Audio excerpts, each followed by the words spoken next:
10th తక్కువ మార్కులు వస్తాయి.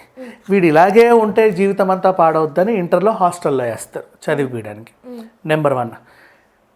10th ఫస్ట్ ర్యాంక్ వచ్చినా హాస్టల్లో వేస్తాడు. ఇప్పుడు ర్యాంక్ వచ్చింది వీడు సాటిస్ఫై అవుతాడేమో, ఇంకా బాగా తీర్చిదిద్దుదాం ఫీని అని చెప్పి వేస్తారు.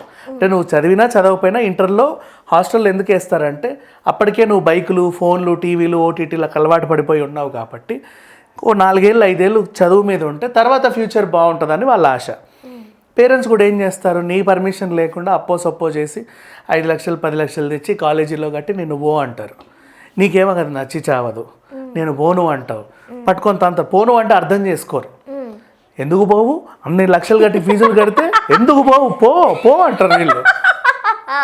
ఎక్కడెక్కడ అప్పు చేసి వచ్చాను తెలుసా, నేను ఏం చేశానో తెలుసా, అమ్మ బంగారం తాకట్టు పెట్టింది పో అంటారు. అంతేగాని బతిమిలాడరు, వాడిని అర్థం చేసుకోరు. అర్థం చేసుకొని కూడా చెప్పొచ్చు, వెంటనే కోపం వస్తుంది.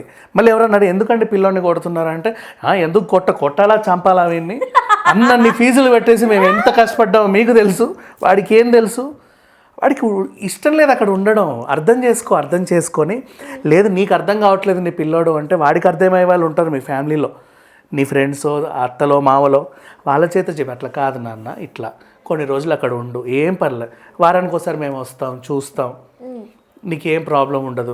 పైగా మనకు తెలిసిన ఊరి పిల్లలు 4 ఉన్నారంట, వాళ్ళు చూడండి చక్కగా ఉన్నారు, నువ్వు కూడా వాళ్ళతో పాటు వెళ్ళు అని ఇంకొకరితో పరిచయం చేసి రావాలి. వీళ్ళు అలా చేయరు. వీడు కొట్టి అక్కడ తరిమేస్తే వాడేమో ఇంటికి వెళ్ళలేక అక్కడ ఉండలేక ఫ్యాన్కి వెళ్ళాడతాడు లాస్ట్కి.